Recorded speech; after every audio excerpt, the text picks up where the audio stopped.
Hello and welcome to बिटेनिंग। साथ में मिलके शुरू करते हैं जिंदगी की दूसरी इनिंग। और उदय कोटक जो कि कोटक महिंद्रा बैंक के फाउंडर हैं, उन्होंने एक फंक्शन के अंदर जहां पे सेबी की चेयरमैन भी थी और भी बहुत सारे डिग्निटरी बैठे थे, उन्होंने एक ऐसी बात बोल दी क्रिप्टो पे, बिटकॉइन पे, कि जो कि अनबिलीवेबल है। मतलब उनसे ठीक है, उदय कोटक ने पहले भी इस इंडस्ट्री को लेके काफी बार बात की है, पॉजिटिव बात भी करी है, लेकिन इस फोरम पे उन्होंने एक ऐसी बात कर दी जो कि एक थॉट प्रोवोकिंग बात थी। और वहां पे आई एम श्योर जो भी डिग्निटरीज आए होंगे तो उनके लिए भी ये कहीं ना कहीं एक छोटा मोटा सा एक शॉक होगा। सो हुआ कुछ इस तरीके से कि मैं स्क्रीन शेयर कर देता हूँ। मैं वीडियो को चलाऊंगा नहीं क्योंकि वीडियो आप जाके मेरे ट्विटर हैंडल पे है तो जाकर आप ट्विटर पे देख सकते हैं। ठीक है, तो ये मेरे ट्विटर हैंडल पे है। मैं इसका लिंक भी मैं यूट्यूब पे डाल दूंगा। मैं आपको सिर्फ इतना सा जो वीडियो बताने का पर्पस है वो ये है कि उन्होंने अपने वीडियो में बोला क्या। उन्होंने इस बात की शुरुआत करी वीडियो में कि फ्रैंकली जब वो बात करते हैं कि गोल्ड की, जब वो अगली बात करने जा रहे हैं कि भाई वो जो अल्टरनेटिव करेंसीज हैं, जो अल्टरनेटिव एसेट क्लास जो उभर के आ रही है, उसके बारे में अगर वो बात करते हैं तो ऑब्वियसली नुकसान उन्हीं का है। पहले तो उन्होंने एक्नॉलेज किया। लेकिन इस बात को करना ज़रूरी भी है। उनका ये कहना है कि जो डेवलपमेंट हो रही है यूएस के अंदर स्पेशली, राइट, और जो डेवलपमेंट और देशों में हो रही है, वो कुछ इस तरीके से रहा है कि जो जो आम जनता है, राइट, वो उसको एक कहीं न कहीं एक अल्टरनेटिव जो करेंसीज़ की जो ये क्लास है जिसको क्रिप्टो करेंसी कहते हैं, ये बहुत तेज़ी से ग्रो कर रहा है, ठीक है? और ये ग्रो क्यों कर रहा है, उसको एक्नॉलेज करना और समझना ज़रूरी है, राइट? तो उन्होंने ये बात बोली।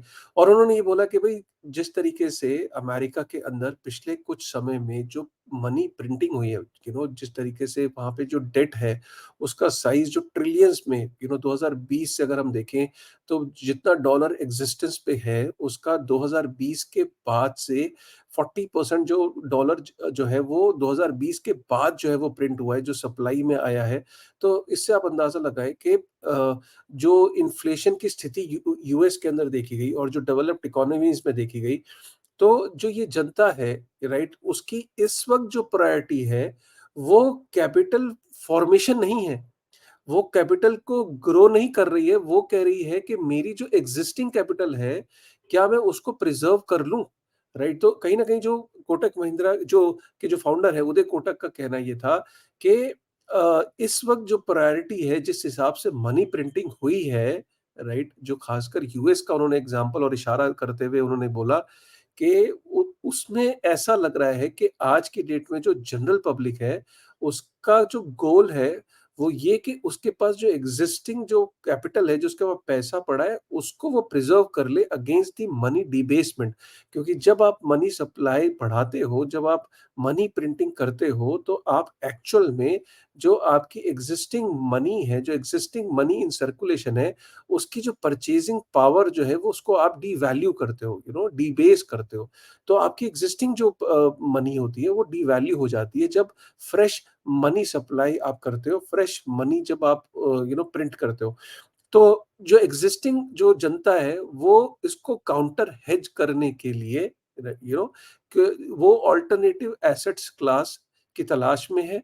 और जिसमें हम देख रहे हैं कि गोल्ड जो कि एवरेज उन्होंने बोला कि 10% के करीब रिटर्न दे देता है साल का। और जो दूसरी एसेट क्लास है जिसमें जिस जो बहुत तेजी से ग्रो कर रही है वो है क्रिप्टो।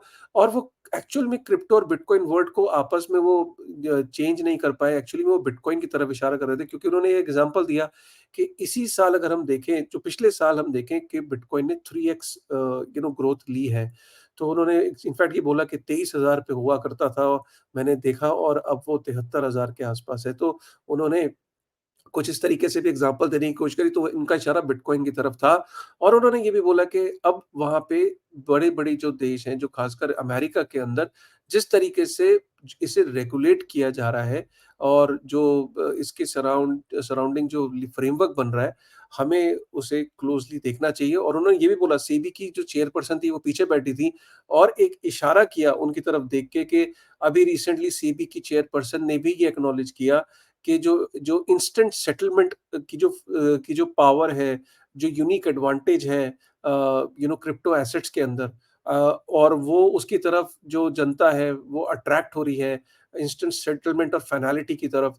और हमें जो ट्रेडिशनल मार्केट है, जो ट्रेडिशनल सिक्योरिटीज़ हैं, अगर हमने उसमें इंस्टेंट सेटलमेंट नहीं लेके आए ये फीचर, तो जनता जो है वो क्रिप्टो एसेट्स की तरफ अट्रैक्ट हो रही है, तो वहाँ पे भी डिसरप्शन हो रही है। तो इसका मतलब ये है कि अब जो है कहीं न कहीं जो इतने बड़े-बड़े जब बैंकर्स ये बातें बोलने लगे, सेबी की चेयरपर्सन बोलने लगी, तो अब ये लगता है कि अब ये 2017 और 2016 वाला क्रिप्टो की तरफ ओपिनियन नहीं है कि जिसके पास है उसको 10 साल की सज़ा हो जाएगी।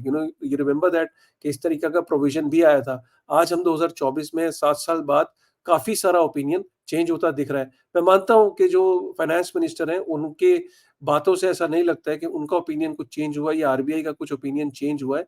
क्योंकि फाइनेंस मिनिस्टर का कंसर्न ये है कि अगर bitcoin as a currency use होने लगा, तो that will be a threat. But fact तो यही है कि बिटकॉइन को लोग एज़ अ करेंसी देखते ही नहीं है, ना यूज़ करते हैं।